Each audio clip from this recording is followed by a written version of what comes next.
मेरा नाम राहुल है। मैं दिल्ली का रहने वाला हूँ। ये घटना मेरे साथ 4 साल पहले घटी। मैं अपने एक दोस्त के साथ शिमला जा रहा था। चंडीगढ़ से शिमला होते हुए हम निकल रहे थे। जब तक सड़कें समतल थी हमें कोई परेशानी नहीं हुई, पर जैसे ही पहाड़ी इलाका शुरू हुआ, यह देखने लायक तो था, लेकिन गाड़ी चलाने में काफ़ी परेशानी हो रही थी। शायद मैंने कभी पहाड़ों पर गाड़ी नहीं चलाई, इसी कारण मुझे थोड़ा डर लग रहा था। शाम का समय था, ऐसे में पहाड़ों को देखकर अजीब लग रहा था। पहले तो मैं गूगल मैप की मदद से गाड़ी चलाता रहा, लेकिन बाद में नेटवर्क भी जा चुका था। अब मुझे गाड़ी चलाने में मुश्किल हो रही थी। साइन बोर्ड को देखकर मैं गाड़ी चला रहा था, लेकिन कुछ मिनटों में वहाँ बादल आ गए। हल्की हल्की आंधी भी चल रही थी। अब सड़क देखने में परेशानी होने लगी। वहाँ कई गाड़ियाँ जा रही थी, तो मैं उनके पीछे चल पड़ा। मेरे आगे एक सफ़ेद गाड़ी चल रही थी, मैं उसके पीछे पीछे चल पड़ा। आगे कोई साइन बोर्ड भी नहीं आ रहा था, इस कारण ये भी पता नहीं चल पा रहा था कि हम जा कहाँ रहे हैं। मैं बार बार फ़ोन की तरफ देखता रहा कि नेटवर्क आ जाए तो पता चले आखिर मैं जा कहाँ रहा हूँ। तभी हवा का एक झोंका आया, जिसके साथ बहुत सी मिट्टी थी। जब तक आगे से वो मिट्टी हटी, वो गाड़ी आगे जा चुकी थी। मैंने अपनी गाड़ी तेज़ करनी चाहिए ताकि मैं उस सफ़ेद गाड़ी के पीछे जा सकूं, पर जब तक मैं आगे गया तो आगे कोई गाड़ी नहीं थी। अब अंधेरा घना हो चुका था। मैं बहुत बुरी तरह थक चुका था। रास्ते में ना तो कोई होटल, ना ही कोई रेस्टोरेंट दिखा। मैं रुकना तो चाहता था, लेकिन रुकूं कैसे? ये सड़क भी बहुत अजीब लग रही थी। कहीं मैंने कोई गलत मोड़ तो नहीं ले लिया था। थोड़ी दूर चलने पर ही मुझे एक रोशनी सी दिखाई दी। मैंने गाड़ी उस रोशनी की ओर मोड़ ली। जब हम वहाँ पहुँचे तो यह एक होटल था। इसका नाम था पहाड़ी होटल। ये एक पुराना सा होटल था, लेकिन देखने में साफ़ सुथरा लग रहा था। आसपास और कुछ नज़र भी तो नहीं आ रहा था। मैंने अपनी गाड़ी वहीं रोक दी और हम होटल के अंदर जाने लगे। होटल के रिसेप्शन पर एक बुजुर्ग आदमी बैठे थे। वह मुस्कुराए, उन्होंने हमसे हेलो कहा। हम दोनों ने भी हेलो बोला।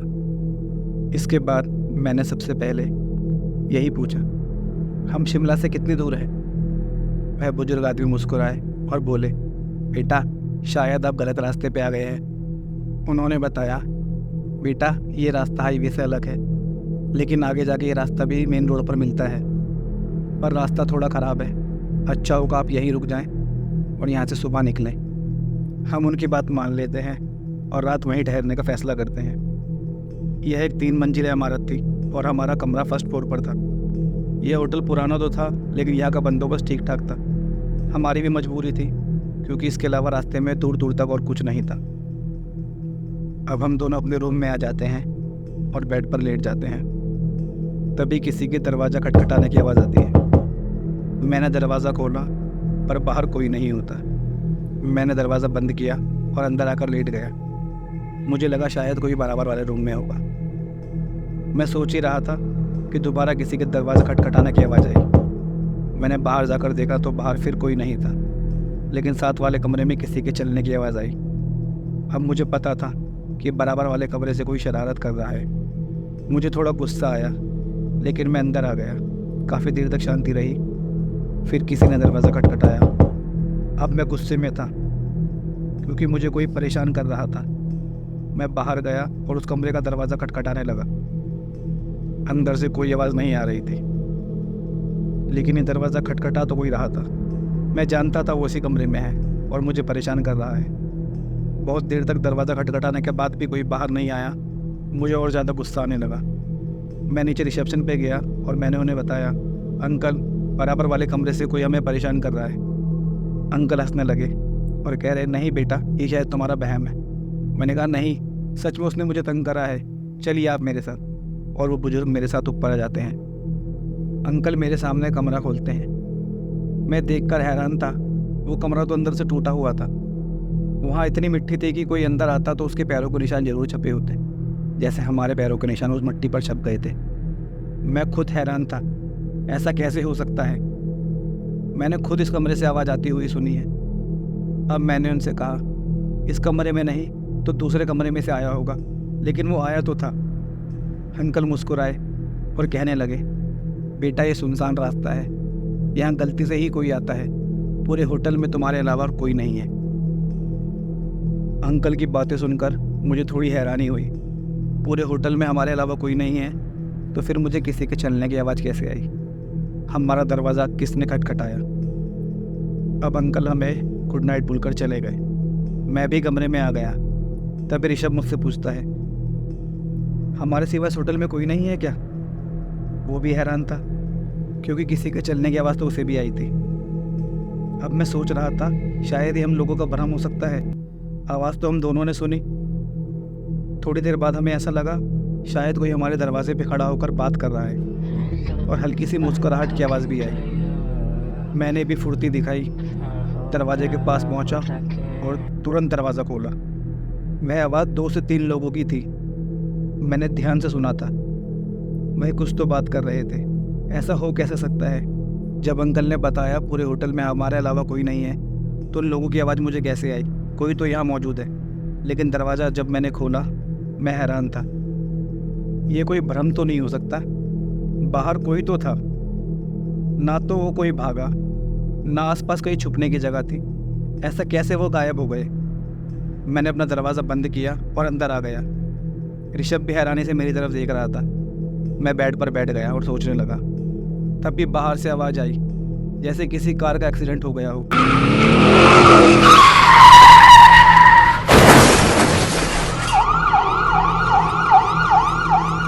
यह आवाज़ होटल के पीछे से आई थी। मैं खिड़की के पास गया, कमरे की लाइट जलाई और मैंने बाहर देखा। मुझे पीछे हाईवे नज़र आ रहा था। जिस कार का एक्सीडेंट हुआ था, वो कार हाईवे के साइड से टकराई थी। उस गाड़ी में से एक बंदा उतरा। उसने अपनी गाड़ी चेक करी और अचानक ऊपर मेरी तरफ देखा और हैरानी से मुझे देखकर गाड़ी में बैठा और हाईवे पर गाड़ी चढ़ाई और चला गया। मैं हैरान था कि होटल के पीछे हाईवे है, पर अंकल ने मुझे ये बात बताई क्यों नहीं? अगर वो मुझे पहले बता देते तो मैं यहाँ रुकता ही नहीं। माना सामने की सड़क छोटी थी, लेकिन पीछे तो हाईवे था ना। मुझे गुस्सा आया। मैंने ऋषभ को कहा, चल नीचे चलते हैं, उनसे बात करेंगे। उन्होंने हमसे झूठ क्यों बोला? पीछे तो हाईवे है ना, हम उस रास्ते से निकल जाते। हम नीचे जाते हैं, अंकल से पूछते हैं, अंकल पीछे हाईवे है, आपने हमें बताया क्यों नहीं? अंकल मुस्कुराए, बेटा ये आपका वहम है, होटल के पीछे कोई हाईवे नहीं है। मैंने बोला, नहीं अंकल, मैंने खुद अपनी खिड़की से देखा है। अंकल बोलते हैं, चलो आपको यकीन नहीं है तो मैं आपके साथ चलता हूँ। अंकल हमें होटल के बैक साइड पर ले गए। उन्होंने टॉर्च चलाकर दिखाई। वहाँ सच में कोई हाईवे नहीं था, सिर्फ एक गहरी खाई थी। खाई को देखकर मेरे तो होश ही उड़ गए। ये कैसा भ्रम हो रहा है मुझे? ऋषभ भी घबरा सा गया। अब हमारा दिमाग काम ही नहीं कर रहा था। बस एक दूसरे को देखा और दोनों ने एक साथ बोला, अरे ये होटल भूतिया तो नहीं है? अगर सच में ऐसा है तो यहाँ रहना तो बहुत खतरनाक है। हम यहाँ नहीं रुक सकते। मैंने ऋषभ को कहा, बैग लेकर आ, हम अभी निकलेंगे। अंकल मुस्कुराए और बोले, इतनी रात को कहाँ जाओगे बेटा? मैंने कहा, अंकल हमें यहाँ नहीं रुकना। हम दोनों गाड़ी में बैठे और आगे चल दिए। आगे सड़क सुनसान थी, लेकिन हम वहाँ भी तो नहीं रुक सकते थे जहाँ हमारे साथ अजीब हरकतें हो रही हैं। मुझे कुछ समझ नहीं आ रहा था कि रास्ता कहाँ जाएगा। मैं गाड़ी चलाता रहा। तभी ऋषभ मुझसे बोलता है, भाई ये रास्ता खतरनाक है या होटल खतरनाक? और इतना कहते ही हमारी गाड़ी एक किनारे पे टकराती है। मैं गाड़ी से उतरता हूँ। अचानक मुझे एक होटल दिखता है जिसकी लाइट जलती है। मैं खिड़की पे देखता हूँ तो मेरी जैसी शक्ल का एक आदमी ऊपर से मुझे झाँक रहा था। मैं घबरा कर वापस गाड़ी में बैठता हूँ, गाड़ी स्टार्ट करता हूँ और हाईवे पे गाड़ी चला देता हूँ। वहाँ से निकल जाता हूँ। मैं बहुत बुरी तरह घबरा गया। ये वही सब हो रहा था जो थोड़ी देर पहले मैंने अपने होटल की खिड़की से देखा था। ये आगे आने वाला दृश्य मुझे पहले कैसे दिखा? मैं कुछ समझने लायक ही नहीं था। थोड़ी दूर चलने पर ही मुझे शिमला का साइन बोर्ड दिखा, जिसमें लिखा था शिमला 15 किलोमीटर आगे। मैंने गाड़ी तेज़ी से दौड़ाई और शिमला के एक होटल पर जाकर रुके।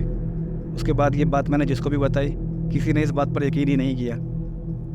पता नहीं आप इस बात पर यकीन करोगे या नहीं, लेकिन सच में ये एक भ्रम तो नहीं था। अपनी ये कहानी इस चैनल को मैंने इसलिए भेजी है ताकि आप लोगों तक ये कहानी पहुंच सके, और कभी रास्ते में ऐसा कोई सुनसान होटल मिले तो वहाँ रुकने की गलती मत करना। तो दोस्तों, अगर ये कहानी आपको पसंद आई है तो चैनल को सब्सक्राइब करें, लाइक करें, शेयर करें, और ऐसे ही कोई किस्सा अगर आपके पास है तो दिए हुई मेल आईडी पे हमें भेजें। हम आपकी कहानी लोगों तक पहुंचाएंगे। मिलते हैं कल एक नई कहानी के साथ।